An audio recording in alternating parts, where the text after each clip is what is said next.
쌍월의 그림자, 칠흑 같은 밤, 쏟아지는 폭우가 화면을 가득 채운다. 번개불이 번쩍이며 순간적으로 궁궐의 정각들이 섬광처럼 드러난다.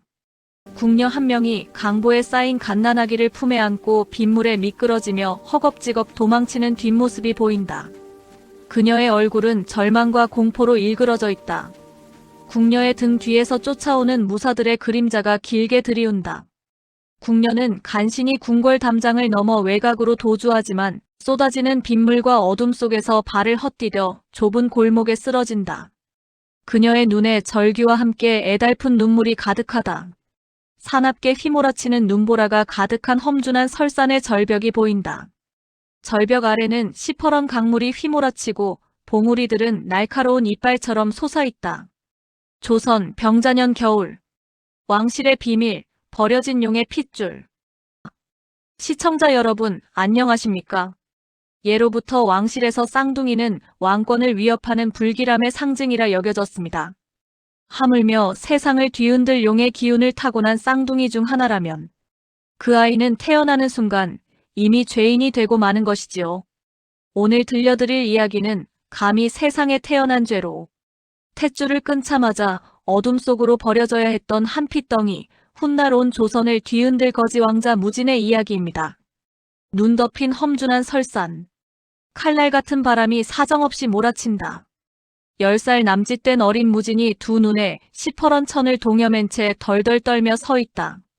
그의 옷은 해져 있고 얼굴은 붉게 얼어붙어 있다. 그 앞에는 백발이 성성한 기인이 매서운 눈초리로 서 있다. 그의 눈빛은 얼음처럼 차갑고 흔들림이 없다. 스승은 무진의 앞에 길게 늘어진 밧줄을 잡고 서 있는데 밧줄 끝은 까마득한 절벽 아래로 이어진다. 두려우냐? 보이지 않는다고 흔들리는 것은 내 놈의 마음뿐이다. 천하 만물은 아무리 견고해 보여도 반드시 숨겨진 틈이 있는 법. 보지 말고 느껴라. 내 목숨이 걸린 밧줄이 저 절벽 어디에 매여 있는지 마음의 눈으로 꿰뚫어 보아라. 스승님 춥고 무섭습니다. 소인의 앞을 가로막은 것이 무엇인지조차 모르겠사옵니다. 저 밧줄이 어디에 매여 있는지. 닥쳐라. 내 어미는 널 살리려 찬물에 몸을 던졌다. 여기서 시시한 두려움에 떨며 짐승의 밥이 될 참이냐.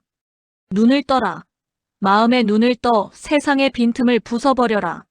보이지 않는다고 없는 것이 아니다. 약점을 찾아라. 살 길을 찾아라. 어린 무진의 눈이 가려져 있음에도 불구하고 늑대들의 기척에 더욱 공포에 질린다. 늑대 3마리가 어둠 속에서 거친 숨을 내쉬며 무진을 에워싼다.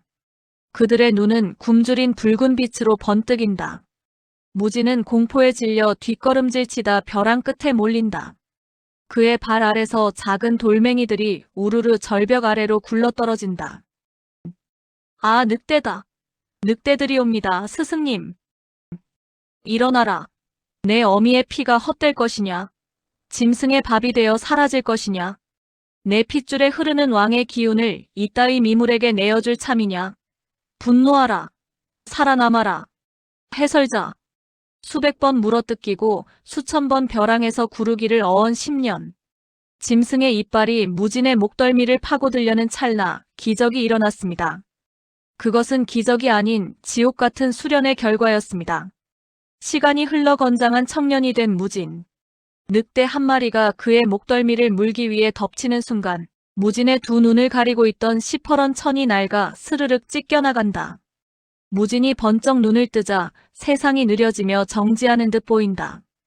그의 시야에 늑대의 맹렬한 근육의 움직임과 뼈 사이의 관절, 숨겨진 혈 그리고 가장 약한 틈이 붉은 선으로 빛나며 선명하게 보인다. 이 틈들은 늑대의 생명선처럼 깜빡이는 듯하다. 절대 시각 파안의 각성. 보입니다. 짐승의 숨통이. 무진의 손날은 늑대의 급소를 정확히 꿰뚫었다. 늑대는 한 번의 경련도 없이 쓰러져 눈밭에 고꾸라진다. 무진의 붉게 빛나는 눈빛은 더 이상 두려움이 아닌 세상의 모든 약점을 꿰뚫어보는 압도적인 통찰력을 담고 있다. 단 한 번의 손날치기. 허공을 가른 무진의 손은 늑대의 급소를 정확히 꿰뚫었습니다. 만물의 흐름과 약점을 꿰뚫어보는 절대적인 눈, 파안이 비로소 세상을 향해 열린 것입니다. 이제 그의 눈앞에 숨겨진 것은 아무것도 없었습니다. 하오나 그는 여전히 이름 없는 그림자였습니다. 세상의 가장 밑바닥부터 그는 스스로를 위장해야 했습니다. 시간은 다시 흘러 거친 눈보라가 몰아치는 한양의 밤거리. 누더기를 걸친 무진이 맨발로 비틀거리며 걷고 있다. 그의 얼굴은 고통과 피로로 얼룩져 있다. 매서운 바람이 그의 앙상한 몸을 흔들고 눈보라가 그의 눈앞을 가린다. 그의 눈에 잠시 파안의 붉은 빛이 스치지만 육체의 한계는 어쩔 수 없는 듯하다. 세상을 꿰뚫어보는 능력을 얻었으나 그는 여전히 이름 없는 그림자였습니다. 왕실의 핏줄임을 숨기기 위해 무진은 스스로 세상에서 가장 천한 거지의 탈을 쓰고 한양 땅을 밟았습니다. 허나 뼛속까지 파고드는 혹한은 무적의 고수마저 쓰러지게 만들었지요. 무진. 아, 이렇게 길바닥에서 끝나는 것인가. 내 어미의 한도 풀지 못하고. 따뜻한 불빛이 새어나오는 대문 안에서 곱게 차려입은 연우아 씨가 놀란 얼굴로 뛰쳐나온다. 그녀의 눈은 걱정으로 가득하다. 쓰러진 무진의 이마에 물수건을 올려주는 고운 손길. 권력 다툼에 밀려 낙향한 전 좌의정 김대감의 막내딸 연우다. 무진이 희미하게 눈을 뜬다. 그의 흐려진 시야에 비친 연우의 모습은 아련한 빛을 띠고 있다. 따뜻하다. 평생 짐승의 피와 얼음장 위에서 살아온 내게 이리도 따뜻한 온기가. 저 여인의 손길은 세상에 어떤 틈새도 없이 완벽하구나. 무진이 파안으로 바라본 세상은 온통 베어내야 할 붉은 틈뿐이었습니다. 하오나 눈앞에 앉은 이 여인 연우 아가씨만은 달랐습니다. 그녀에게선 단 하나의 흠결도 없는 눈부시게 따뜻한 빛이 새어나오고 있었지요. 그의 시야에 유일하게 붉은 틈을 보이지 않는 존재였습니다. 연우, 이제 좀 정신이 드십니까? 참으로 다행입니다. 하마터면 큰일 날 뻔했습니다. 이 모진 추위에 길바닥에서 얼어 죽을 뻔했으니. 헤헤, 아씨가 선녀님 이세요. 소인 천당에 온 것이구만요. 추운 뒤 선녀님이 따뜻하게 해줘요. 선녀라니요. 호호호. 배가 많이 고프실 텐데 따뜻한 국밥을 내오라 이를 테니 조금만 기다리셔요. 사모라, 어서 뜨거운 국밥 좀 내오너라. 세상을 속이기 위해 거지가 되었으나 이 여인의 미소 앞에서는 진짜 바보가 된 것만 같구나. 이 감정은 무엇인가? 연우가 방을 나서려는데 밖에서 요란한 말발굽 소리와 함께 험악한 사내들의 고함이 들려온다. 불길한 그림자가 김대감 댁을 에워싸는 듯하다. 김대감, 문 여시오. 영의정 대감의 적자 조기영 도령께서 연우 아가씨를 모시러 왔단 말이오. 얌전히 문 열어라. 안 그러면 이 문짝을 부숴버린 테다. 늙은이가 제 분수도 모르고. 방 안에 눕혀져 있던 무진의 눈빛이 순간 날카로운 맹수처럼 변하며 붉게 빛난다. 바보 같은 웃음기가 사라진 그의 얼굴에는 냉기가 감돈다. 감히 이 따뜻한 빛을 탐하려는 짐승이 나타난 것인가? 내가 지옥에서 돌아온 것을 모르는가? 굳게 닫혀있던 김대감댁 대문이 거칠게 부서지듯 안쪽으로 활짝 열린다. 비단옷을 화려하게 차려입었으나 눈빛만은 뱀처럼 교활하고 음흉한 사내 영의정 조태산의 아들. 조기영이 수십 명의 호위무사를 이끌고 마당으로 들어선다. 그의 얼굴에는 오만함이 가득하다.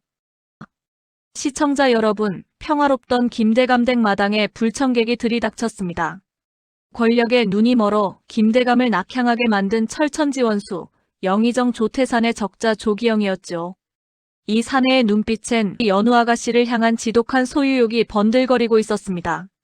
진정 사람의 탈을 쓴 짐승이 아닐 수 없습니다. 콜록콜록 내 이놈. 감히 여기가 어디라고 야심한 밤에 칼을 차고 난장을 피우느냐. 당장 물러가지 못할까. 내 비록 낙향했으나 아직 조정의 기틀을 아는 자다. 하하. 대감마님, 아직도 본인이 좌의정인 줄 아십니까? 이제 끈 떨어진 연신세 아닙니까?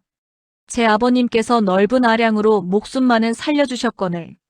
그저 숨죽여 살 일이지 잔말 말고 연우 아가씨나 내어주시지요. 오늘 밤 당장 제 첩실로 품어야겠습니다. 그것만이.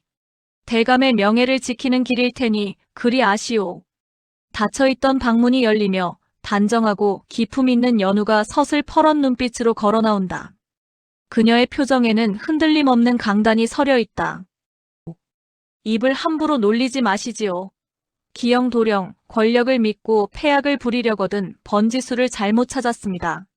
내 목에 칼이 들어와도 당신 같은 패륜아의 곁에는 가지 않을 것입니다. 이 김연우는 죽을지언정 당신의 소유물이 되지 않을 것입니다. 아, 참으로 장하고 기품 있는 연우 아가씨 아닙니까? 늙은 아비와 가문을 지키기 위해 호랑이 아가리 앞에서도 한치의 물러섬이 없습니다. 이리 고고한 여인을 어찌 감히 탐하려 한단 말입니까? 그 꼿꼿한 자존심, 오늘 밤 내 방에서 치미와 함께 벗겨주마. 후훗. 감히 날 거부한 것을 후회하게 해주지. 여봐라, 당장 아가씨를 가마에 태워라. 거역하면 끌고 가도 좋다. 그때 방 안에서 요란한 소리가 난다. 우당탕탕. 누더기를 걸친 무진이 머리에 집신을 뒤집어 쓴 채 해벌쭉 웃으며 바보처럼 마당으로 굴러떨어진다. 그의 모습은 누가 봐도 그저 미련한 바보 천치다. 무진. 헤헤헤 아씨. 밥 주세요. 나 아직 배고파요. 우히히. 밥 냄새 나요. 이건 또 무슨 더러운 거지 새끼냐. 재수 없게 시리. 어디서 기어나와 밥 타령이야. 당장 저놈부터 쳐 죽여라. 이 더러운 놈의 피로 이 마당을 더럽혀라. 해설자. 위기의 순간 우리의 거지 왕자 무진이 나섰습니다. 겉으로는 침을 흘리는 바보 천치 같았지만 집신 사이로 드러난 그의 두 눈은 이미 매의 눈처럼 매섭게 빛나고 있었습니다. 사냥감을 노리는 맹수의 눈빛이었습니다. 화면이 일순간 느려진다. 무진의 시야. 세상이 흑백으로 변하고 조기영과 그를 에워싼 호위무사들의 몸 위로 붉은 선들이 거미줄처럼 나타난다. 그들의 칼날 움직임, 무게중심, 근육의 미세한 떨림, 오래된 상처 부위까지 붉은 틈으로 번뜩인다. 절대 시각 파안의 발동. 무진의 내면은 차갑게 계산하고 있다. 칼을 쥔 자들의 무게중심이 모두 앞으로 쏠려 있다. 베는 것에만 집중하여 방어의 틈이 크군. 조기영 저놈의 발목 관절엔 과거 말에서 떨어진 미세한 균열이 있구나. 불길한 기운이 저놈의 허벅지에 모여 있어. 속도가 다시 정상으로 돌아온다. 무진이 바보처럼 비틀거리며 넘어지는 척하다가 발끝으로 마당에 있던 조그만 조약돌을 툭 튕겨낸다. 돌멩이는 보이지 않는 속도로 날아가 맹렬하게 달려들던 조기영의 약한 발목 관절을 정확히 때린다. 기영은 예측할 수 없는 충격에 순간적으로 비명을 지르며 중심을 잃고 쓰러진다. 그는 제 호위무사들과 엉켜보기 좋게 개똥밭에 처박힌다. 그의 비단 옷은 진흙과 똥으로 뒤범벅이 된다. 조기영. 아, 내 발목. 이 바보 같은 놈들이 못들 하는 것이냐. 눈이 삐었어. 당장 저 거지 새끼를 죽여. 헤헤헤. 저 양반들 똥밭에 굴렀어요. 똥강아지 같구만요. 헤헤. 더러워요. 시청자 여러분, 통쾌하지 않습니까? 천하의 권력자. 아들이 바보거지의 돌멩이 하나에 개똥밭에 나뒹굴고 말았습니다. 파안의 위력이 참으로 무섭고도 기가 막힙니다. 조기영은 분노와 굴욕감에 몸을 떨었으나 어찌할 바를 몰랐습니다. 무진의 일격은 그의 자존심을 짓밟았으니. 조기영. 이 더러운 것들. 두고 보자, 김연우. 내 반드시 널 짓밟고 저 거지놈의 배를 갈라 연병할 똥물에 던져버릴 것이다. 가자. 당장 돌아간다. 상황이 정리되고 달빛만이 마당을 비춘다. 연우는 안도의 한숨을 돌리고 뒤를 돌아보며 무진을 바라본다. 무진은 여전히 해실해실 웃고 있다. 많이 놀라셨죠? 미안합니다. 저들 때문에 괜한 봉변을 당할 뻔했습니다. 괜찮으신지요? 연우의 고운 손이 무진의 소매를 스치는 순간 무진의 얼굴에서 찰나의 바보 같은 웃음이 사라지고 깊고 아련한 눈빛으로 연우를 내려다본다. 그의 눈빛에는 지독한 외로움과 갈망, 그리고 지켜주고 싶은 강렬한 의지가 스쳐 지나간다. 연우는 그 순간 묘한 기운을 느끼지만 이내 무진은 다시 바보처럼 웃는다. 나를 걱정하는 것인가? 수십 명의 칼잡이 앞에서도 떨지 않던 여인이 보잘것없는 거지의 안위를 묻다니. 내 얼어붙은 심장에 기어이 봄바람을 불어넣으려는 셈인가? 이 온기를 내가 과연 지켜낼 수 있을까? 무진. 헤헤 아씨 손이 따뜻해요. 참말로 좋아요. 아씨 덕에 안 죽었어요. 거짓된 바보의 탈 속에 숨겨진 왕자의 진심이 흔들리고 있었습니다. 하지만 평화도 잠시, 굴욕을 당한 조기영이 이대로 물러날 위인이 아니지요. 더 크고 잔혹한 피바람이 두 사람의 목줄을 조여오고 있었습니다. 이제 무진은 더 이상 숨을 수 없게 되었습니다. 구름에 달이 가려진 칠흑 같은 밤.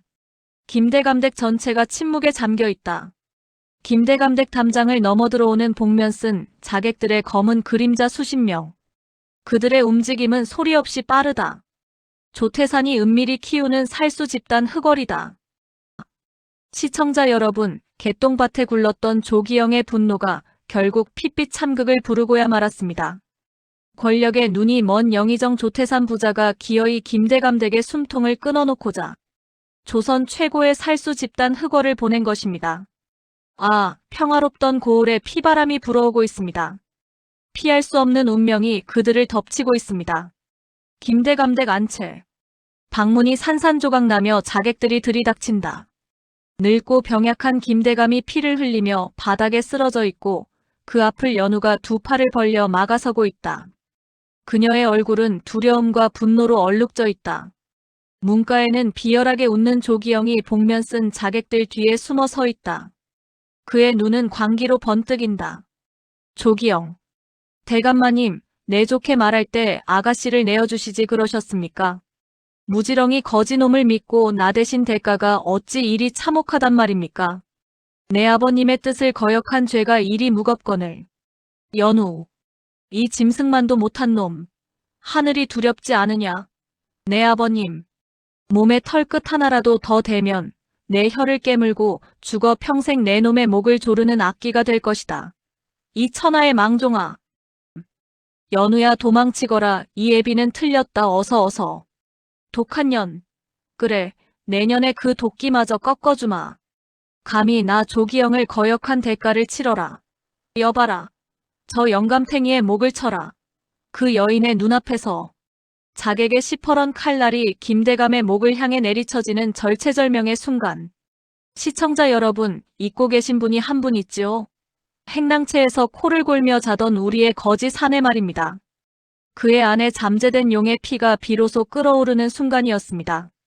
흩날리는 나무 조각 사이로 우뚝 선 무진.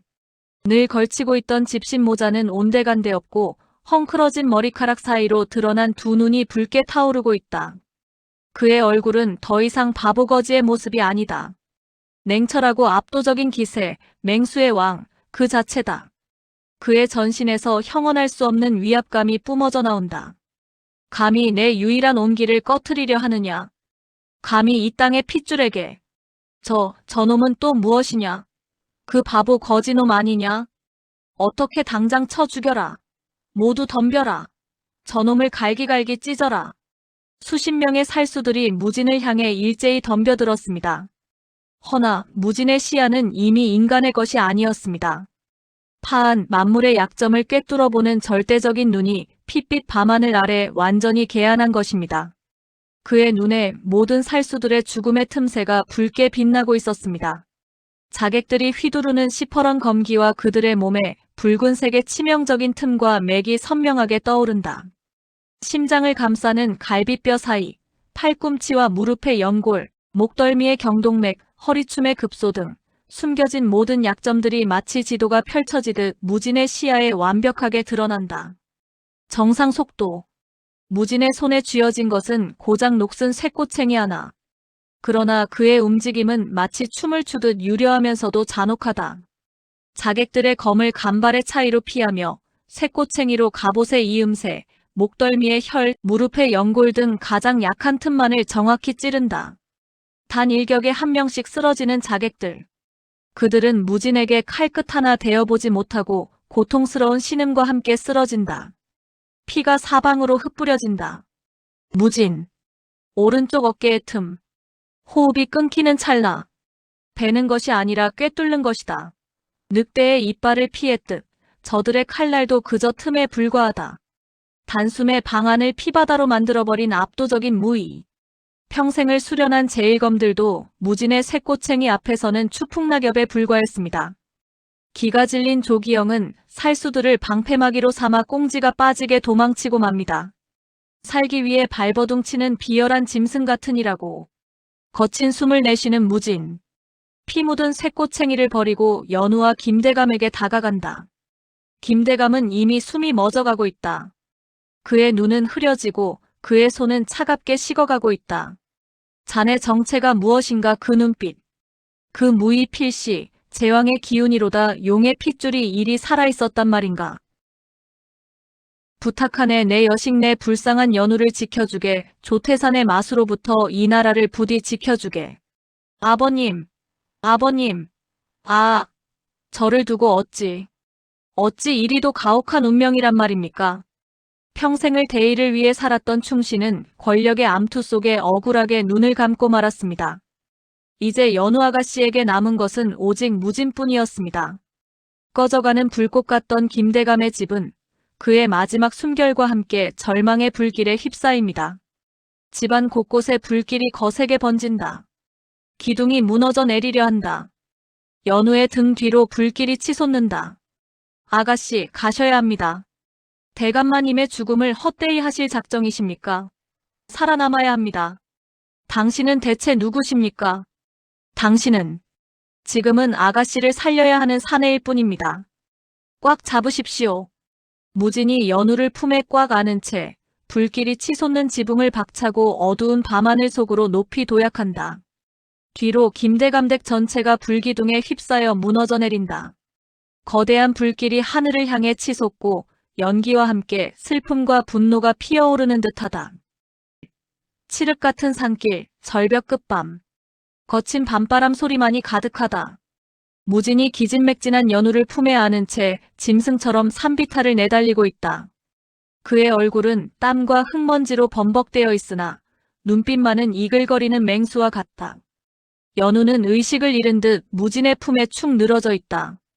그 뒤로 횃불을 든 조기영의 자객들이 끈질기게 추격해온다. 발소리는 점차 가까워지고 횃불의 불빛이 어둠 속에서 춤을 춘다.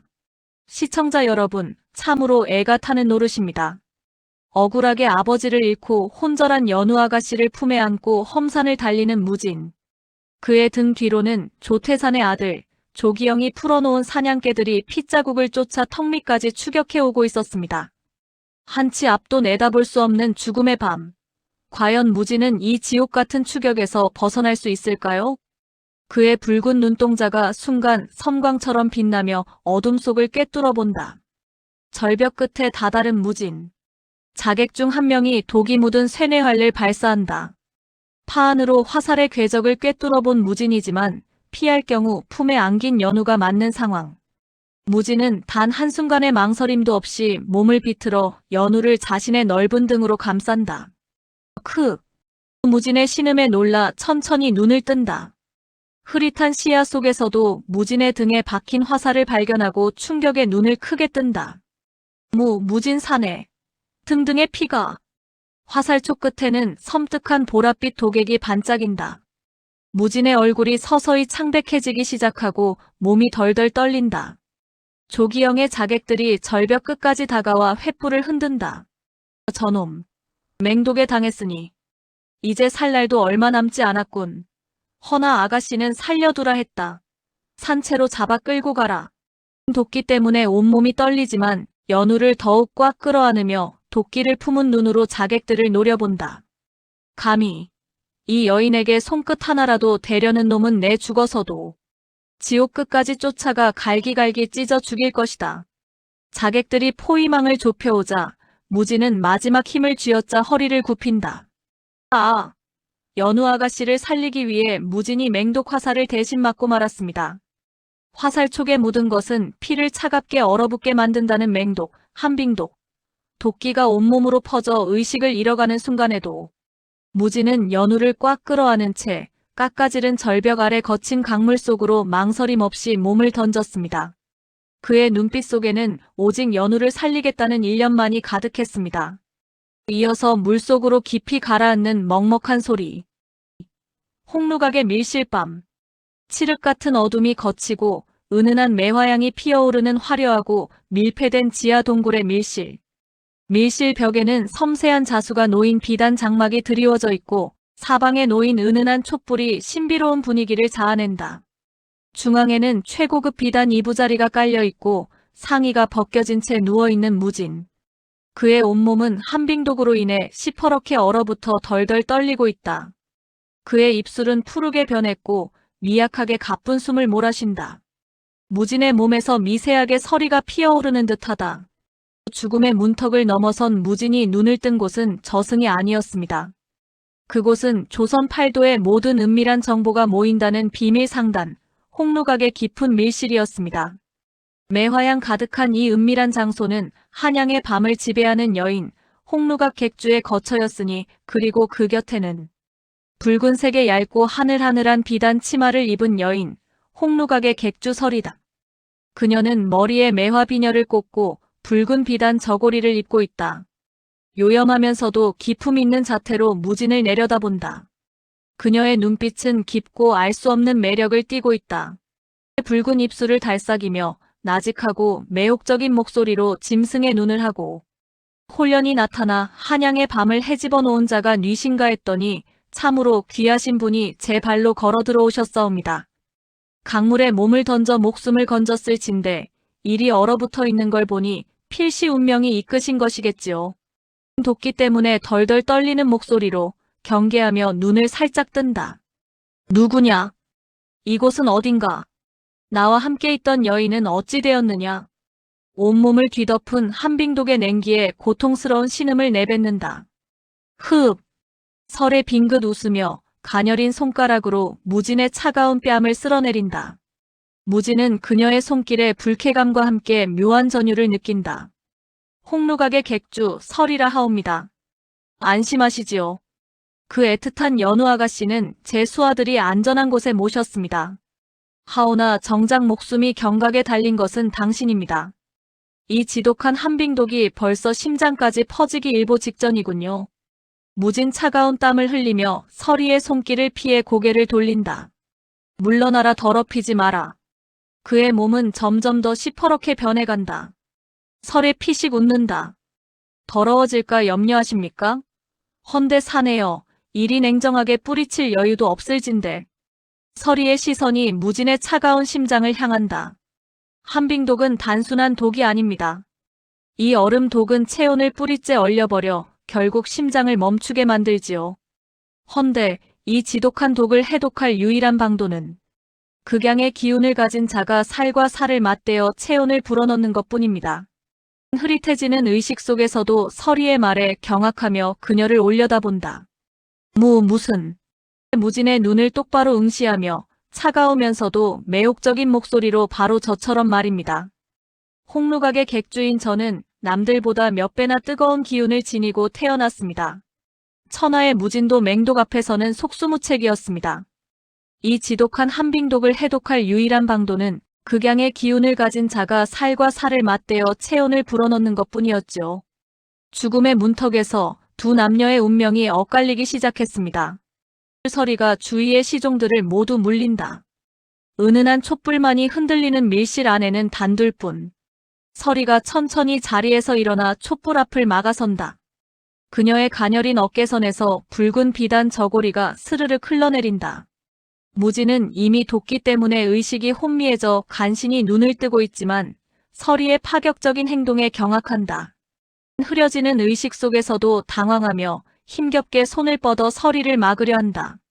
무슨 짓이냐? 멈춰라 감히. 망설임 없이 비단 옷을 벗어던진다. 붉은 비단 저고리와 치마가 바닥에 나풀거리며 떨어진다. 그녀는 오직 얇은 속적삼 하나만 걸친 채 불타는 눈으로 무진을 응시한다. 그리고는 그의 이불 속으로 거침없이 파고든다. 무진의 푸른 입술이 파르르 떨린다. 거절하지 마시지요. 이는 홍루각의 객주로서 조태산에게 부모를 잃은 여인으로서 그자를 뵐 유일한 칼인 당신을 살려내려는 거래일 뿐입니다. 당신은 나의 복수를 위한 도구이니 일이 허망하게 죽어서는 아니 됩니다. 촛불이 흔들리며 그림자가 길게 드리워진다. 두 사람의 거친 숨소리만이 밀실을 가득 채운다. 얼음장처럼 차가운 무진의 넓은 가슴 위로 불덩이처럼 뜨거운 서리의 부드러운 살결이 빈틈없이 밀착된다. 서리는 무진의 등 뒤로 팔을 감아 그를 터질 듯 꽉 끌어안고 자신의 체온을 불어넣기 위해 애쓴다. 무진의 몸에서 쩌저적 소리와 함께 미세하게 얼음 조각 같은 것이 떨어져 나가는 듯한 연출이 보인다. 서리의 얼굴에도 식은땀이 흐른다. 무진의 몸이 차가워질수록 서리의 몸에서 연기가 피어오르는 듯하다. 서리의 뜨거운 맨살이 닿자 고통과 묘한 쾌감이 교차하는 신음을 내뱉는다. 흐으바. 그의 몸이 뜨겁게 달아오르는 동시에 냉기 때문에 극심한 통증을 느낀다. 무진의 차가운 체온에 부르르 떨면서도 그의 귓가에 뜨거운 숨결을 내뱉으며 속삭인다. 살아남으십시오. 살아남아 당신의 그 붉은 눈으로 조태산의 심장을 꿰뚫어 주십시오. 무진. 나의 복수를 나의 한을 당신의 손으로 끝내주십시오. 이것이 우리의 거래입니다. 얼음이 깨지는 듯한 소리. 이어서 따뜻한 물이 흐르는 듯한 소리. 시청자 여러분, 어찌 이리도 아찔하고 숨막히는 인연이란 말입니까? 생사를 오가는 벼랑 끝에서 두 남녀는 서로의 심장 박동을 온몸으로 느끼며 기나긴 밤을 지새웠습니다. 이것은 한낱 거래였을까요? 아니면 차가운 얼음을 녹이는 뜨거운 운명의 시작이었을까요? 이 밤을 기점으로 무진과 서리의 인연은 피할 수 없는 소용돌이에 휘말리게 됩니다. 무진의 시퍼렇게 질렸던 몸에 점차 붉은 혈색이 돌기 시작한다. 고통과 열기가 뒤섞여 의식을 잃은 무진이 무의식 중에 서리의 허리를 강하게 끌어안자 서리의 눈동자가 크게 흔들리며 묘한 연정을 자각하는 표정으로 화면이 정지된다. 그녀의 얼굴에 흐르는 눈물과 땀이 뒤섞여 반짝인다. 깊은 산속 암자, 죽음의 덧낙. 푸른 하늘 아래 깊은 산속 암자. 평화로워 보이는 암자 주변의 숲은 기묘한 적막감에 휩싸여 있다. 낙엽으로 뒤덮인 땅바닥에는 미세하게 파인 흔적들이 보이나 육안으로는 분간하기 어렵다. 조기영이 이끄는 수십 명의 무장한 흑월 자객들이 소리 없이 암자를 포위하고 있다. 그들의 옷은 어둠과 흡사한 검은색이며 얼굴은 복면으로 가려져 있다. 조기영은 비릿한 미소를 지으며 손짓으로 명령을 내린다. 땅바닥에는 낙엽으로 교묘하게 가려진 수많은 덕과 함정들이 깔려 있다.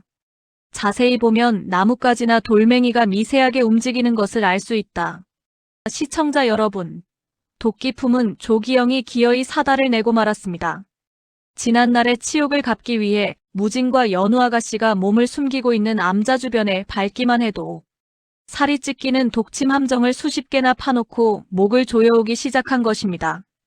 쥐도 새도 모르게 파놓은 죽음의 덫. 과연 우리의 무진은 이를 어찌 헤쳐나갈까요? 암자방안. 무진은 이미 조기영의 살기를 감지하고 연우에게 눈짓을 한다. 그의 표정은 냉정하지만 눈빛에는 결의가 서려 있다. 연우가 고개를 끄덕이며 방어구 두꺼운 이불, 방패로 쓸만한 목판을 챙긴다. 벽에 기댄 무진의 검은 차가운 빛을 뿜고 있다. 녀석들이 왔다. 일이 가까이 다가온 걸 보니 필시 암자 주변에 함정을 파놓았을 터. 두려운 기색 없이 담담하게 아버님께서도 늘 말씀하셨죠. 함정은 숨겨진 약점이 있기 마련이라고요. 피식 웃으며 연우의 머리를 쓰다듬는다. 그래, 똑똑한 아가씨로군. 허나 내 눈을 피할 수는 없지. 무진이 문틈으로 밖을 내다본다. 그의 붉은 눈동자가 순간 강렬하게 빛나며 파안을 발동한다. 화면이 흑백으로 변하며 땅바닥에 숨겨진 함정들의 균열 붉은 선과 살수들의 매복. 위치가 핏빛으로 선명하게 떠오른다. 숲속의 나뭇가지, 돌멩이, 흙 속에 숨겨진 독침 장치들이 마치 뼈대처럼 붉은 선으로 빛난다. 살수들의 심장 박동까지 보이는 듯 선명하다. 그렇습니다. 만물의 틈을 꿰뚫는 파안. 무진의 눈에는 땅속에 숨겨진 함정의 뇌관들이 모두 붉은 선으로 빛나고 있었습니다. 파안은 사람의 급소뿐만 아니라 이렇듯 교묘한 덫의 약점까지 찾아내는 실로 신묘한 능력이었던 셈이지요. 조기영의 잔혹한 계략이 무진의 파안 앞에서는 그저 허술한 술수에 불과했습니다. 무진이 창문을 뚫고 마당으로 날아오른다. 빠르게 몸을 움직이는 소리. 무진이 공중에서 작은 돌멩이 여러 개를 던진다. 투투투. 돌멩이들이 붉은 서남정의 뇌관을 정확히 타격하자 조기영의 부하들이 숨어있던 자리에서 펑, 펑 하며 독침과 흙먼지가 역으로 터져오른다. 비명과 함께 자객들이 쓰러진다. 조기영 부하들 으악, 내 눈, 콜록콜록. 이게 무슨... 자신의 함정에 부하들이 쓰러지자 경악하며 눈을 크게 뜬다. 이럴 수가. 어찌 저놈이 함정의 위치를 정확히 안단 말이냐. 분노에 찬 얼굴로 손을 들어 올린다. 화살을 쏴라. 한 놈도 살려두지 마라. 독화살이다. 빗발치듯 날아드는 불화살. 피웅, 피웅, 쇠액. 화살들이 암자의 벽과 마당에 박힌다. 무진이 연우를 보호하며 칼을 쳐내고 있을 때 갑자기 숲속 깊은 곳에서 붉은 연막탄이 터지며 시야를 가린다. 자욱한 붉은 연막 속에서 붉은 비단옷을 휘날리며 서리가 이끄는 홍루가 코위 무사 수십 명이 난입한다. 그들의 옷차림은 화려하면서도 실용적이며 단도와 활을 들고 있다. 연막 속에서 나타나며 매혹적이면서도 날카로운 목소리로 홍루각의 그늘 아래 있는 자를 네 맘대로 건드린단 말이냐. 조태산의 개들을 전부 쓸어버려라. 오늘 이 암자의 발을 들인 자는 산채로 돌아가지 못할 것이다. 위기의 순간 한양의 밤을 지배하는 객주 서리가 나타났습니다. 질투심에 불타오르면서도 무진이 다치는 것은 결코 볼 수 없었던 그녀의 뜨거운 순정. 서로 다른 매력을 지닌 두 여인의 운명적인 첫 대면이 전장 한가운데서 이루어지고 말았습니다. 살벌한 칼날이 번뜩이는 와중에 세 사람의 복잡한 인연은 과연 어떤 파국을 맞이할까요? 무진이 앞장서서 적을 베고 그를 중심으로 좌측에선 연우가 기지를 발휘해 암자의 기왓장을 던져 적을 교란하고 우측에선 서리가 우아하면서도 치명적인 단검술로 적들을 쓰러뜨린다. 세 사람의 합공은 놀라우나 무진은 두 여인을 보호하느라 전보다 힘에 붙이는 기색이 역력하다. 적의 칼을 쳐내며 서리에게 어찌 객주가 위험하게 이곳까지 온 것이오. 이곳은 객주가 나설 자리가 아니오. 요염하게 웃으며 무진에게 날아오는 화살을 단검으로 쳐내고 그의 등에 바짝 몸을 기댄다. 그녀의 뜨거운 숨결이 무진의 귓가에 닿는다. 내 사내가 다치는 것을 어찌 두고 본답니까? 내가 아니었으면 당신 등에 고슴도치처럼 화살이 꽂혔을 것입니다. 은근히 연우를 흘겨본다. 아가씨의 지략만으로는 저 많은 칼날을 막기엔 역부족이지요. 기왓장을 던지며 둘의 밀착된 모습에 묘한 질투를 느끼며 당차게 소리친다. 객주님의 도움은 고마우나 무진은 내 아버님의 원수를 갚아줄 나의 호위입니다. 그리 함부로 내 사내라 칭하지 마시지요. 객주님의 눈길은 다른 곳에 두시는 것이 좋겠습니다. 코웃음을 치며 연우를 쏘아본다. 그들의 시선이 칼날처럼 부딪힌다. 참으로 꼿꼿한 아가씨로군. 허나 저 사내의 몸속에 흐르는 맹독을 입술을 부비며 뽑아낸 것이 닌 줄 아시오? 온몸을 발가벗고 얼어붙은 그를 밤새 녹여준 것은 바로 나요. 아가씨께서는 꿈도 꾸지 못할 일을 말입니다. 충격에 눈이 커지며 무진을 바라본다. 무진의 얼굴은 땀과 당황스러움으로 범벅되어 있다. 무진 그게 참말입니까? 그녀의 목소리가 미세하게 떨린다. 난감하고 당황한 표정으로 땀을 삐질 흘리며 검을 휘두른다. 적들을 물리치는 와중에도 두 여인의 시선에 어쩔 줄 모른다. 아니 그건 생사가 오가는 찰나에 한빙독을 해독할 어쩔 수 없는 처치였소. 오해하지 마시오, 아가씨. 허허. 시청자 여러분, 적들의 칼날이 번뜩이는 와중에도 두 여인의 불꽃 튀는 기싸움이 어찌나 매서운지 천하의 무진마저 진땀을 뻘뻘 흘리고 있습니다. 연우 아가씨의 지고지순한 순정과 서리 객주의 치명적인 도발. 참으로 기가 막힌 상황 아닙니까?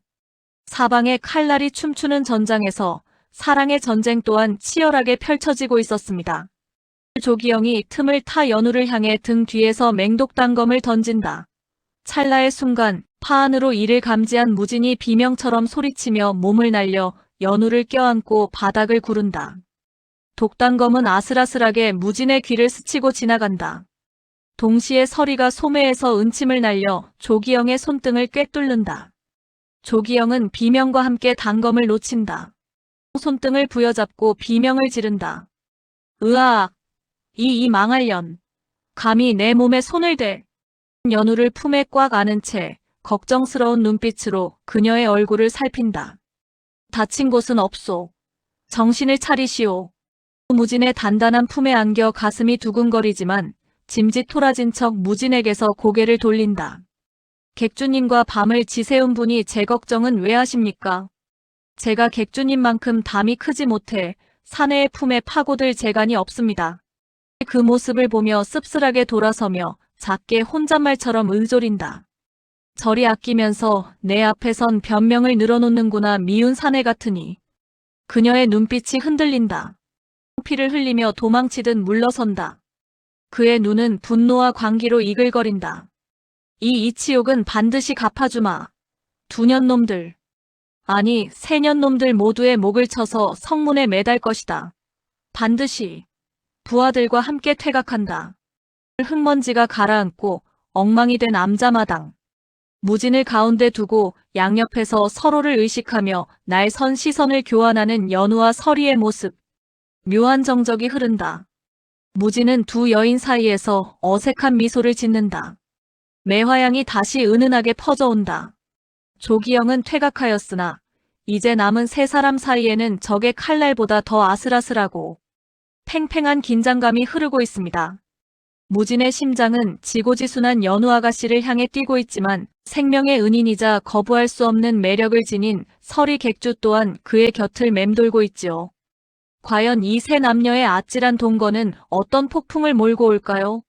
구름이 달을 가린 깊은 밤, 한양의 걸레. 수많은 호위 군관들이 횃불을 들고 철통같이 궐을 지키고 있으나 어둠 속에서 날렵한 그림자 하나가 소리 없이 정각 지붕 위를 넘나든다. 그림자는 마치 밤의 심장처럼 고요하고 재빠르게 움직이며 감시망을 뚫고 궐의 가장 깊숙한 곳으로 향한다. 바로 무진이다. 비장하고 시청자 여러분, 드디어 때가 왔습니다. 두 여인의 호의를 받으며 짐승의 이빨을 피한 무진이 호랑이 구린 궁궐의 가장 깊숙한 곳으로 잠입했습니다. 천하의 제일검들도 뚫지 못한다는 구중궁궐이건만 파안을 꿰뚫고 어둠과 하나가 된 무진의 앞에서는 그저 문 열린 초가집과 다를 바 없었지요. 허나 그가 가야 할 길은 아직 너무나도 멀고 험난했습니다. 촛불이 위태롭게 흔들리는 대전. 어둠 속에 홀로 떨고 있는 젊은 왕의 뒷모습. 그는 골룡포를 입고 용상 아래 위태롭게 앉아있다. 초췌한 얼굴에는 식은 땀이 흐르고 두 눈은 공포에 질려 사방을 살피고 있다. 조태산의 꼭두각시 노릇을 하며 매일 밤 암살의 공포에 시달리는 현왕이다. 식은 땀을 흘리며 허공을 향해 소리친다. 목소리는 떨리고 갈라져 있다. 누구냐? 그게 누구 없느냐? 또 조태산 그 역적이 보낸 자객이냐? 이놈들, 어서 물러가라. 어둠 속에서 천천히 걸어 나오며 낮고 묵직한 목소리로 자객이 아니옵니다.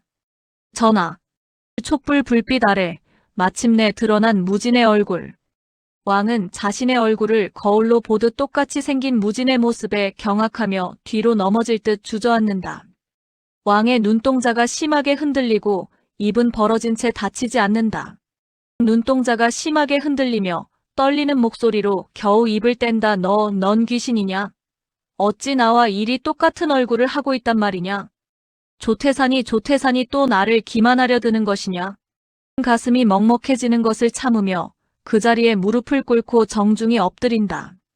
그의 목소리에는 슬픔과 결의가 뒤섞여 있다. 어찌 귀신이겠사옵니까?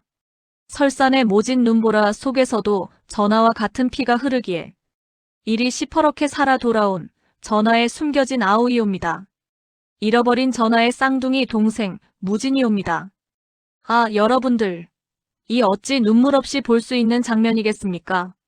태어나자마자 생이별을 해야 했던 쌍둥이 형제가 20년이 흘러 피바람 부는 대전 한가운데서 기적처럼 마주한 것입니다. 한쪽은 거래 인형이 되어 고통받았고 한쪽은 세상의 풍파 속에서 복수의 칼날을 갈았으니 그들의 운명은 과연 어디로 향할까요? 왕이 떨리는 손을 들어 무진의 얼굴을 조심스럽게 만져본다. 따뜻한 체온이 느껴지자 왕의 두 눈에서 굵은 눈물이 왈칵 쏟아진다. 왕의 얼굴은 기쁨과 슬픔, 혼란이 뒤섞인 복잡한 표정이다.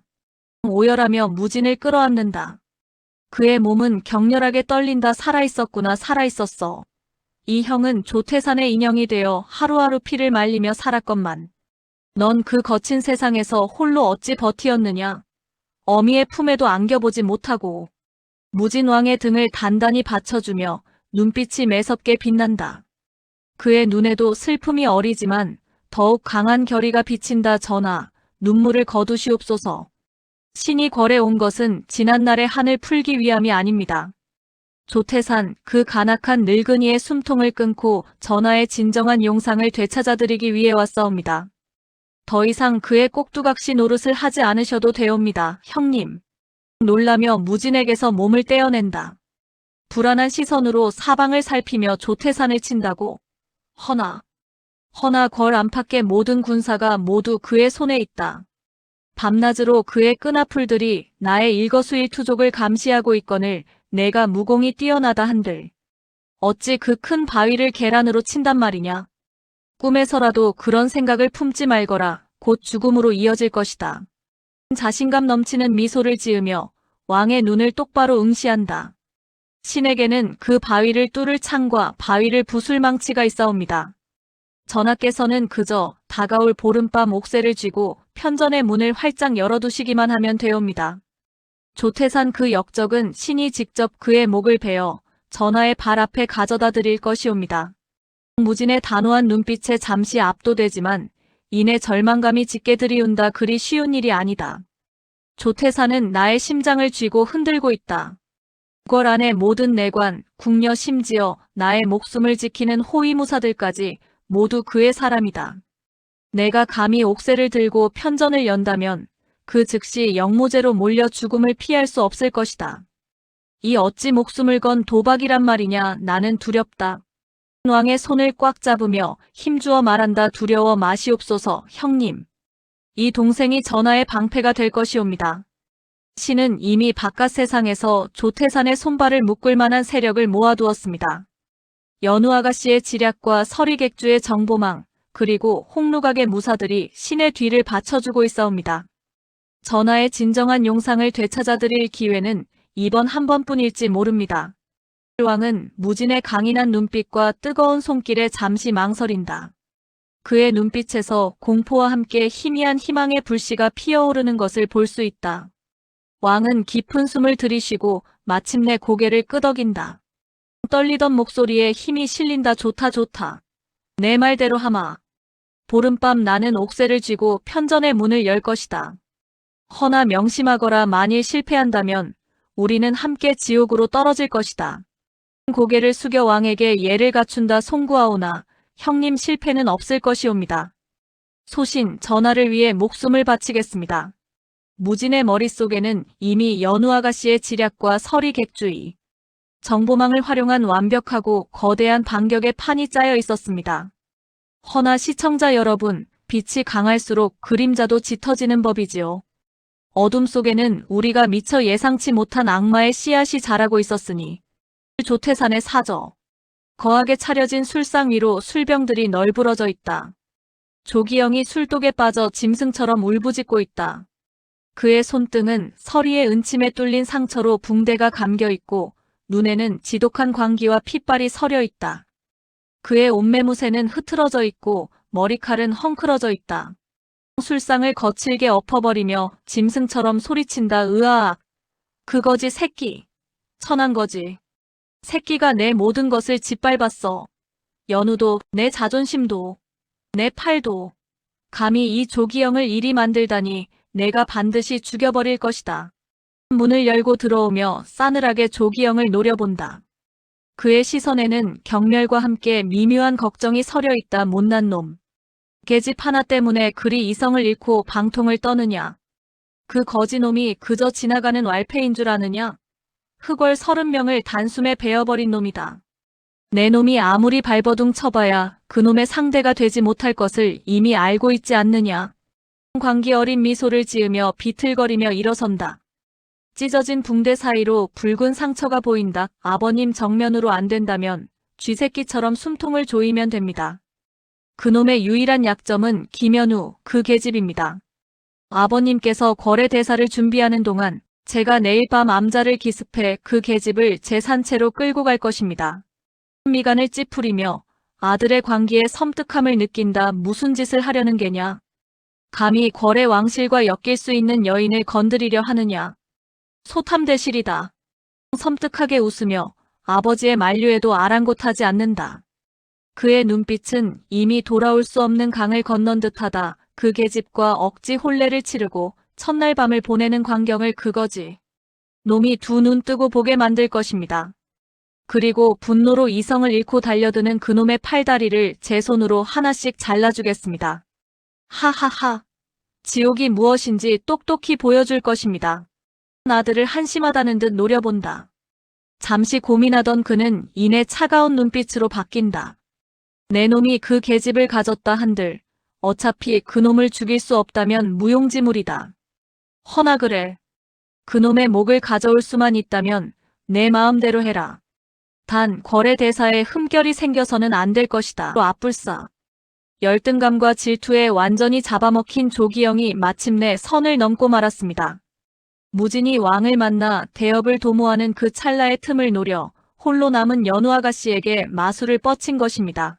피바람이 몰아칠 밤, 과연 누가 그녀를 지켜낼 수 있을까요? 한밤중 고요하던 암자. 연우가 책을 읽다가 잠시 창밖을 내다본다. 그녀의 표정은 평온하나 어딘가 쓸쓸함이 묻어난다. 그때 멀리서 이상한 소리가 들려온다. 이어 호위하던 홍루강 무사들이 도경기에 쓰러지는 장면이 빠르게 스쳐 지나간다. 무사들의 피 토하는 소리와 함께 쓰러지는 모습. 암자의 홀로 남은 연우. 방문이 부서지고 조기영의 부하들이 우르르 들이닥친다. 연우가 저항하려 하지만 수적으로 압도당한다. 거친 천이 그녀의 입을 틀어막고 손발이 묶인 채 조기영의 부하들에게 끌려간다. 그녀의 손에서 무언가 툭 떨어지는 것이 보인다.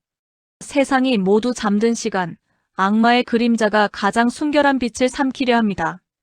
무진은 과연 늦지 않게 연우 아가씨를 구해낼 수 있을 것인지.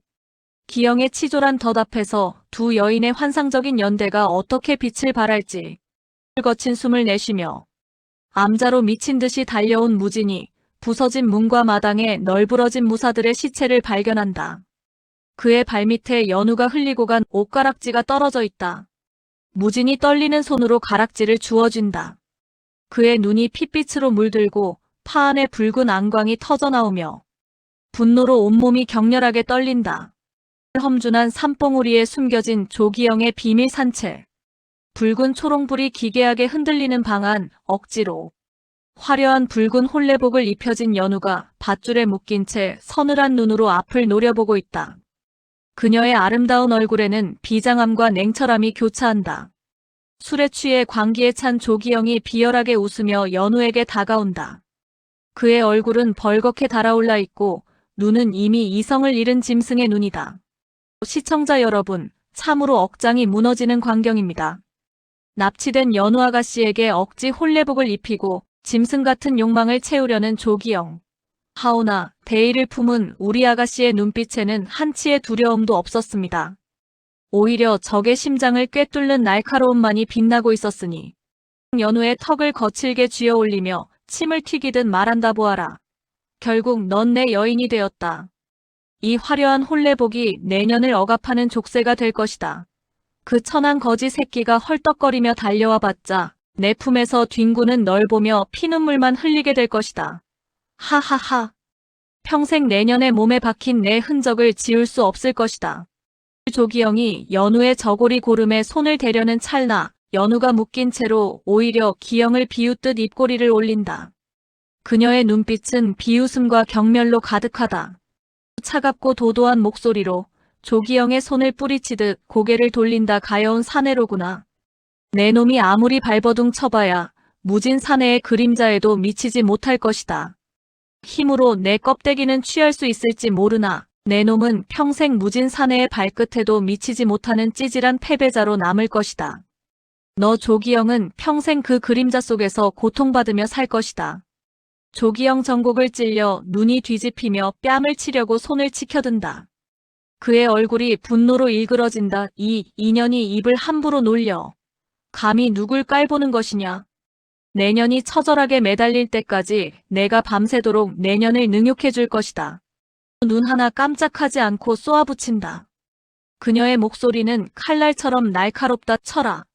허나 내 놈이 진정 그분을 이기고 싶다면 비겁하게 숨어서 여인을 겁탈할 것이 아니라 정정당당하게 그자의 목을 쳐서 내 앞에 가져와 보아라. 그리한다면 내 스스로 이 옷고름을 풀고 널 지아비로 모실 것이다. 그렇게 해서라도 진정으로 날 가지고 싶다면 말이다. 해설자 기가 막힌 지략입니다. 연우 아가씨는 기영의 뼛속 깊은 열등감과 허영심을 자극하여 벼랑 끝에서 시간을 버는 기질을 발휘한 것입니다. 악인의 심리를 꿰뚫는 그녀의 총명함이 죽음의 문턱에서 한 줄기 희망을 만들어냅니다. 조기영 씩씩거리며 치켜들었던 손을 내리고 분노로 칼자루를 꽉 쥔다. 그의 눈은 살기로 번들거린다. 좋다. 내년이 그리 원한다면 그거지. 새끼의 목을 베어 이방 문지방에 걸어주마. 그때는 내년이 내 발밑을 기며 애원하게 될 것이다. 감히 날 능멸한 대가를 톡톡히 치르게 될 것이다. 다급하게 방문을 열고 들어오며 얼굴은 공포에 질려있다. 도련님. 큰일 났습니다. 산채바퀴 온통 붉은 옷을 입은 살수들로 포위되었습니다. 문을 지키던 병사들이 모두 쓰러지고 있습니다. 산채 앞마당. 달빛 아래 화려한 붉은 비단옷을 입은 서리가 수십 명의 홍루각 정예 암살자들을 이끌고 서 있다. 그녀의 옷차림은 섬세한 자수와 비단 장식으로 꾸며져 있어 아름다우면서도 그녀의 눈빛은 얼음장처럼 차갑다. 그녀의 손에는 붉은 단검이 들려있고 칼끝에서는 피가 뚝뚝 떨어진다. 설에 매혹적이면서도 살벌한 목소리로 산채를 향해 크게 외친다. 쥐새끼 같은 놈이 감히 내 사내의 영린을 건드렸구나. 이 산채에 살아 숨쉬는 모든 것에 숨통을 끊어라. 단 한 놈도 살려두지 마라. 시청자 여러분, 연우 아가씨를 구하기 위해 달려온 것은 무진만이 아니었습니다. 무진의 슬픔을 두고 볼 수 없었던 붉은 객주. 서리가 연적인 연우를 구하기 위해 홍루각의 전 병력을 동원한 것입니다. 사랑하는 이를 위한 헌신과 위기를 헤쳐나가는 두 여인의 연대. 참으로 멋진 여장부 아닙니까? 흩날리는 나무 조각과 흙먼지 사이. 두 눈에서 핏빛 안광파안을 뿜어내며 지옥에서 올라온 야차처럼 무진이 걸어 들어온다. 그의 검은 옷은 흙먼지로 뒤덮여 있고 흐트러진 머리카락 사이로 붉은 눈빛이 섬광처럼 번뜩인다. 그의 손에는 시퍼런 검이 쥐어져 있고 검 끝에서는 푸른 서기가 뿜어져 나오는 듯하다. 논 산이 쩌렁쩌렁 울리도록 포효한다. 그의 목소리에는 광기 어린 분노와 살기가 가득하다. 조기영, 내 오늘 내 놈의 살과 뼈를 분리해 주마. 내 아가씨에게 손댄 죄 반드시 갚게 해주마. 기겁하면서도 발악하며 허리춤에서 자신의 검을 뽑아든다.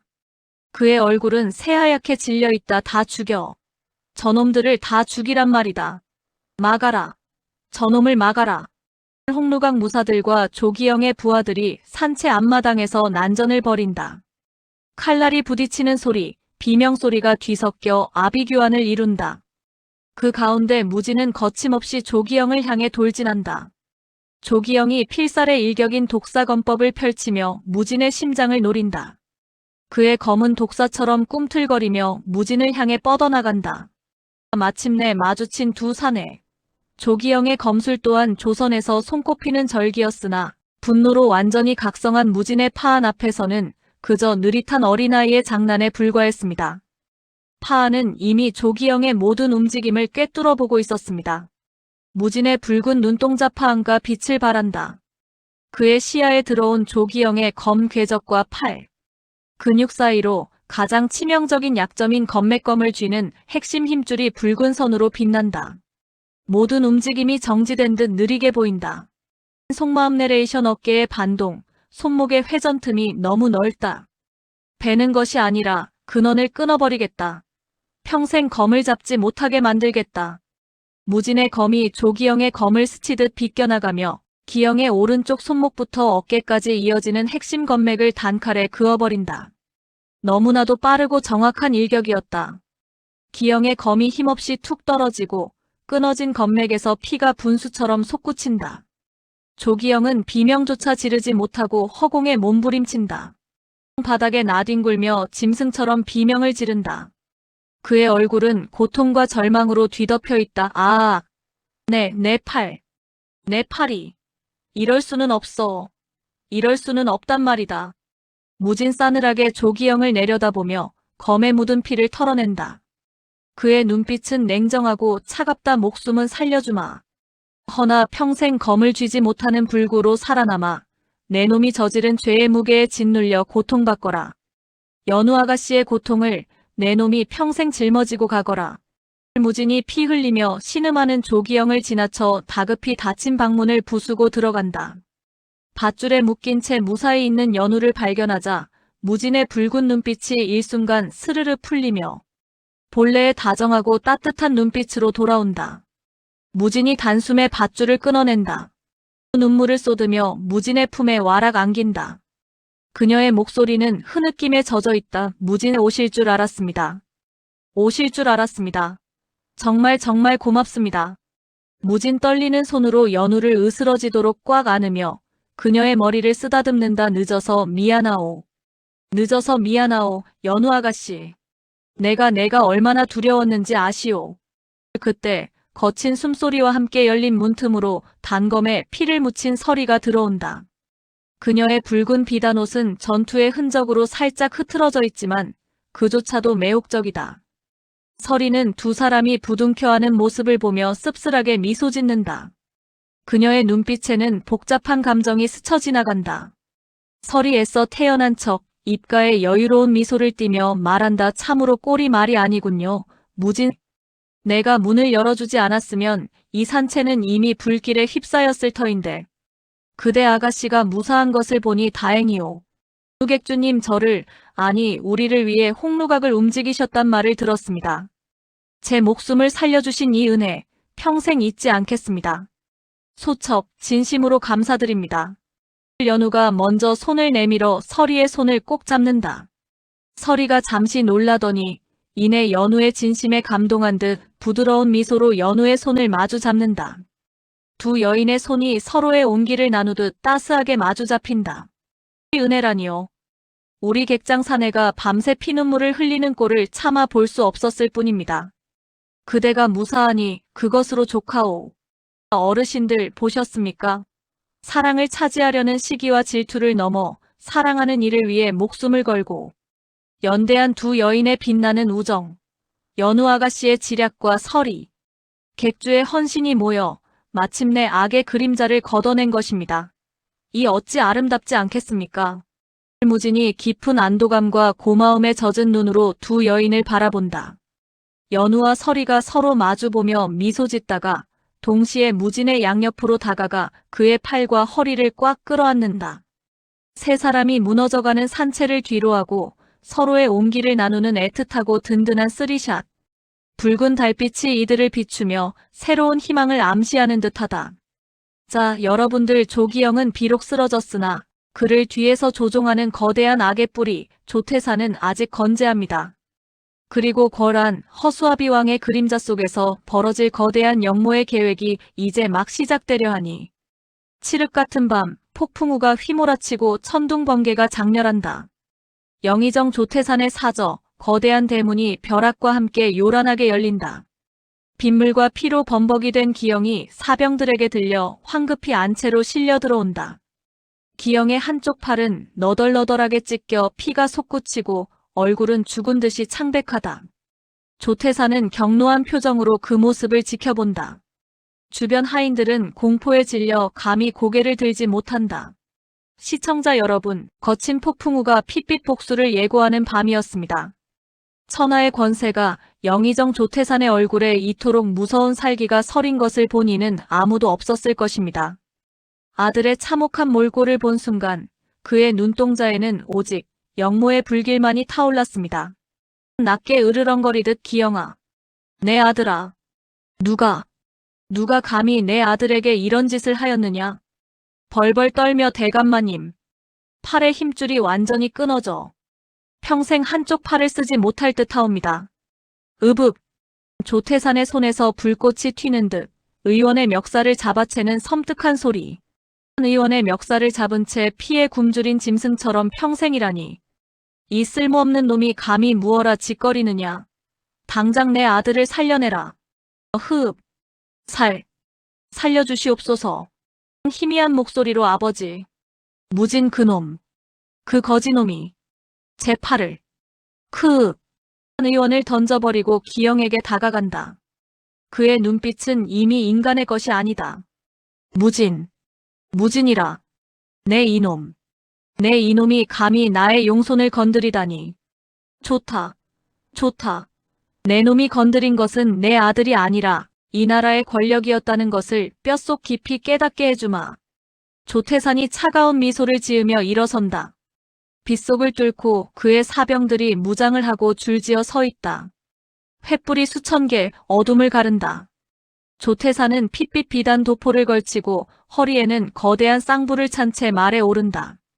여기에서 말하는 쌍부는 쌍도끼를 뜻합니다. 그의 뒤로 수천 명의 병사들이 영의정이라 새겨진 깃발을 들고 궁궐을 향해 일제히 진격한다. 수천 명의 군화 발소리가 대지를 뒤흔들고 말 위에서 칼을 치켜들고 4명을 받들라. 무능하고 썩어빠진 홍군을 패하고 이 나라의 기강을 바로잡을 때가 왔다. 나 영의정 조태산이 대의를 위해 이 칼을 들었노라. 궁궐을 점령하고 역적들을 처단하라. 영의정 나으리 만세. 대의를 따르라. 궁궐 밖 고요한 밤거리. 한양 도성 한편 비를 맞으며 초조하게 서 있던 연우의 눈빛이 차갑게 빛난다. 그녀 앞에 모인 유림의 선비들과 반대파 대신들은 굳은 얼굴로 그녀를 바라본다.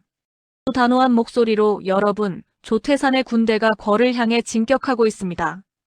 허나 이 모든 것은 무진 도령과 전하의 깊은 뜻이 담긴 계략임을 잊지 마십시오. 조태산의 명분 없는 반란을 만천하에 고하여 그의 대업이 역적이 아닌 한간 역모로 끝나게 할 것입니다. 대신 일아가씨, 저희는 아가씨의 지혜를 믿고 따를 것입니다.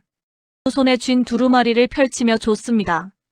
이제 조태산의 추악한 진실을 담은 경문을 도성 팔방에 붙여 백성들의 마음을 얻고 그의 군세가 더 이상 확장되지 못하게 막아야 합니다.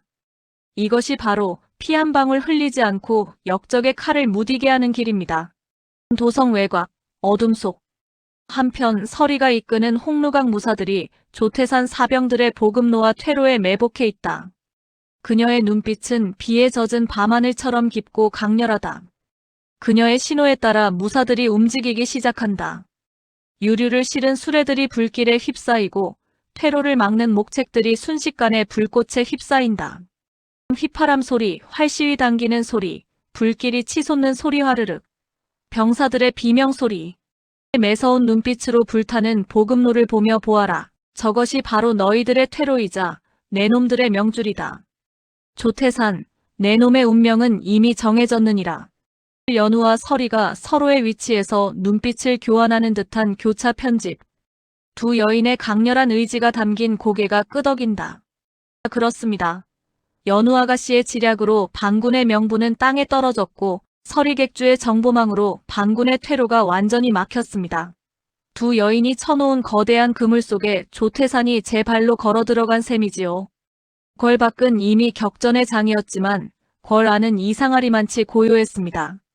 조태산은 그 고요함이 자신에게 주어진 승리라 착각했지요. 반군이 궁궐의 정문을 부수고 밀려 들어간다. 하지만 궐 안은 텅 비어있는 듯 고요하다.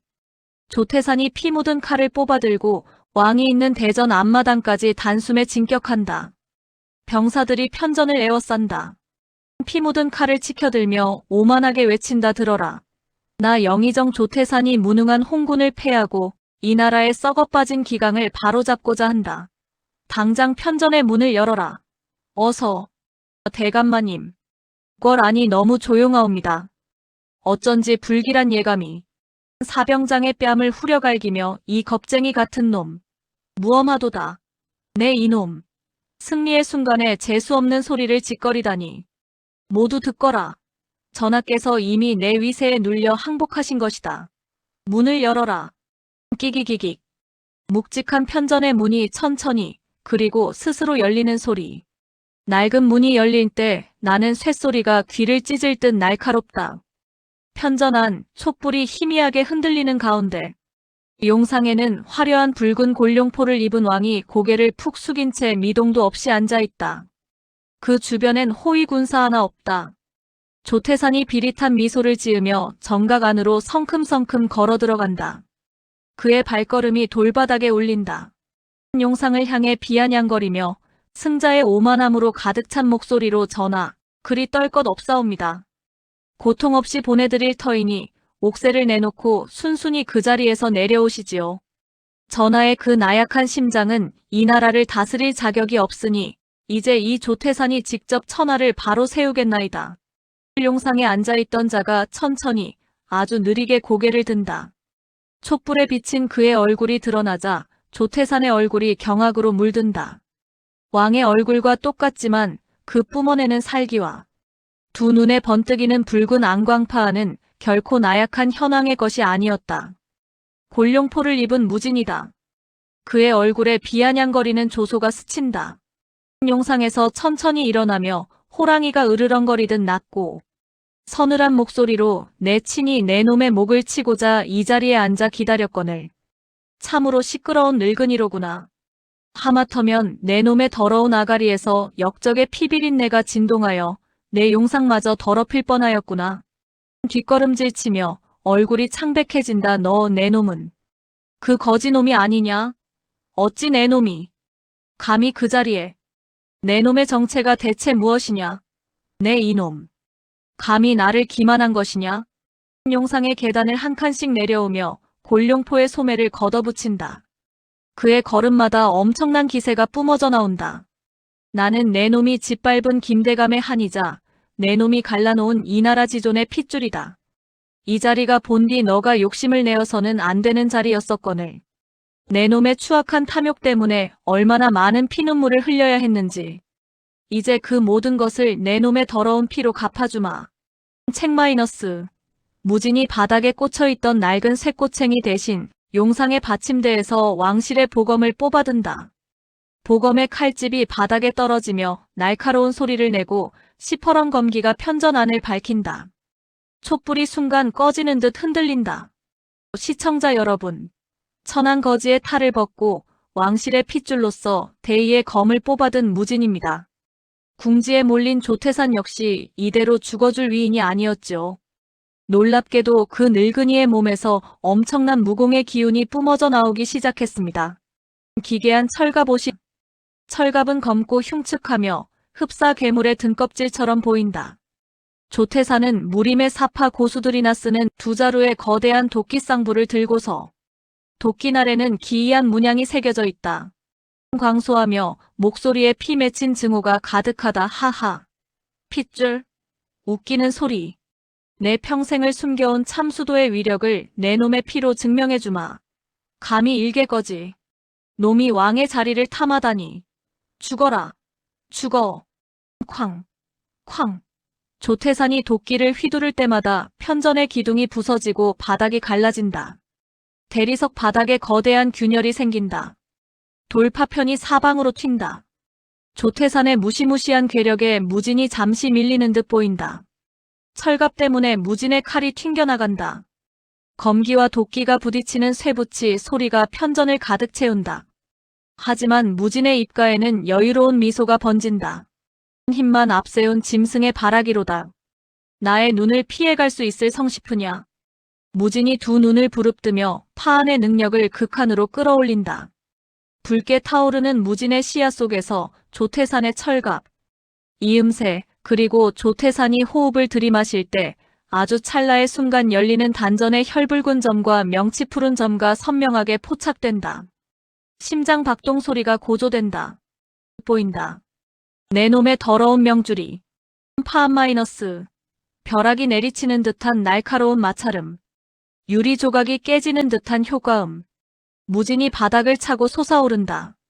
조태산의 도끼가 무진의 잔상을 가르는 순간 무진의 몸은 이미 조태산의 품 안으로 파고들었다.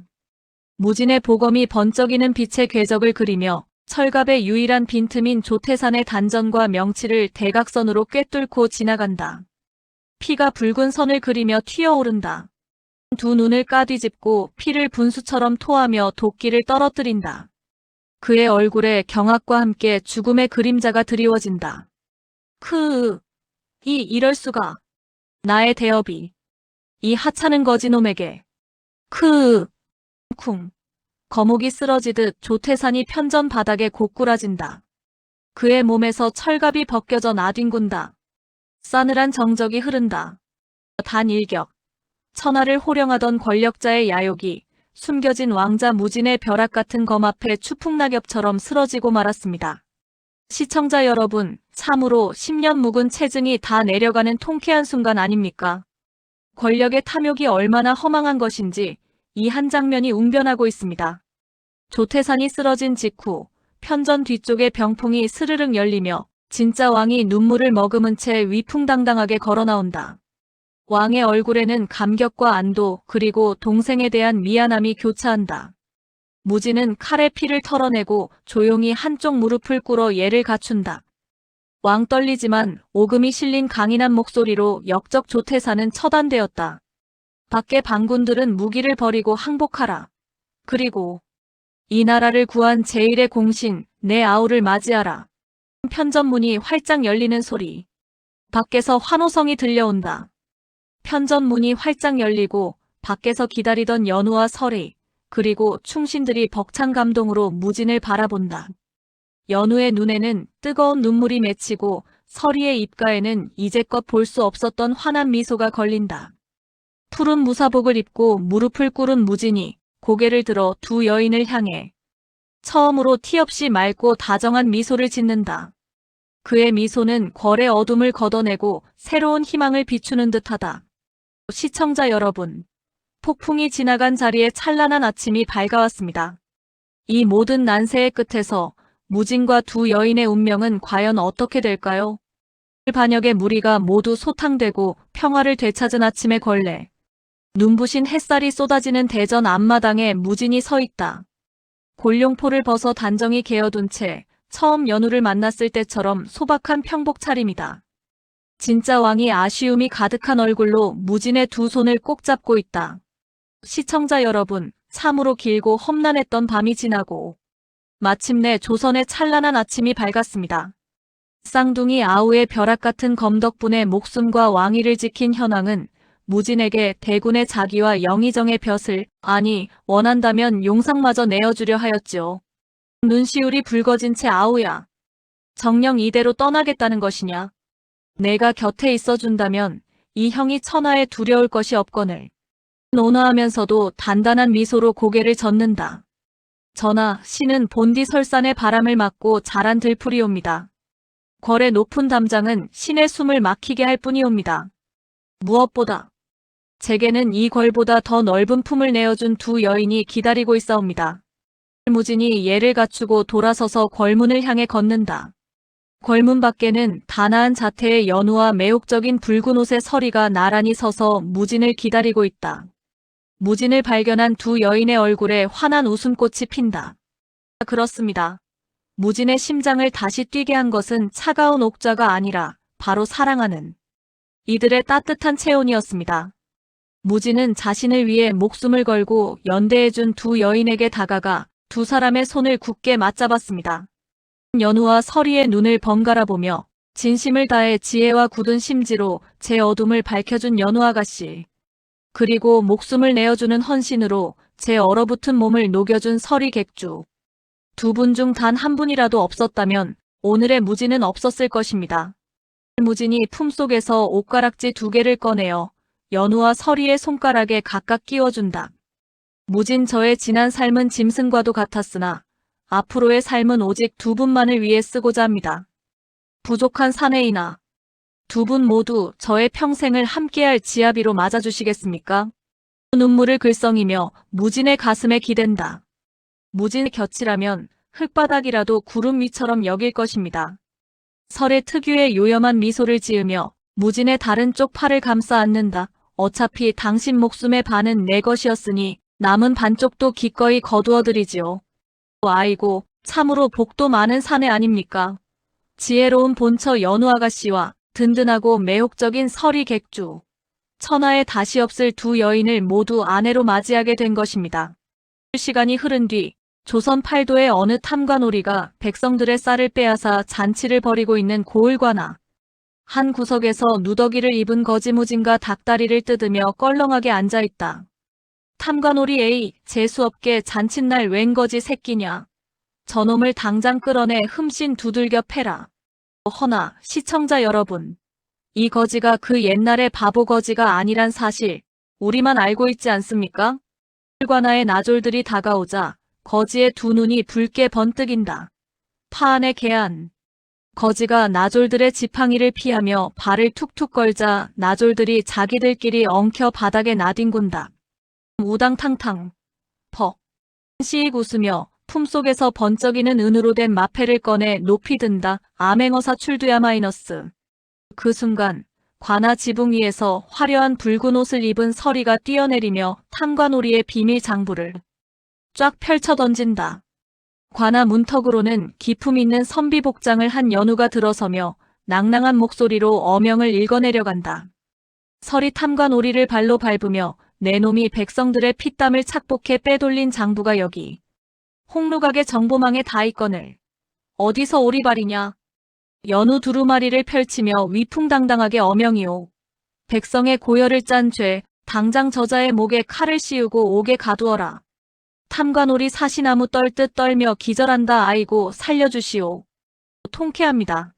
무진과 두 아내는 이렇게 팔도를 유랑하며 낮에는 다정한 가족으로 밤에는 백성들의 억울함을 꿰뚫어보는 전설의 암행어사 일행이 되어 조선 팔도를 호쾌하게 누비고 다녔답니다. 푸른 하늘 아래 말을 타고 나란히 길을 떠나는 세 사람. 무진의 양옆에서 연우와 설이가 서로 농담을 주고받으며 밝게 웃고 무진은 두 사람을 번갈아 보며 세상에서 가장 행복한 웃음을 짓는다. 시청자 여러분, 권력을 버리고 진정한 사랑과 백성을 택한 거지 왕자 무진과 두 여인의 이야기 즐거우셨습니까? 여러분의 삶에도 파안처럼 약점을 이겨내는 해안과 무진의 가족처럼 따뜻한 온기가 가득하시길 기원합니다. 좋아요와 구독 잊지 마시고 다음 시간에도 더 기가 막힌 이야기로 찾아뵙겠습니다. 늘 건강하십시오. 감사합니다. 편한 시간 되세요.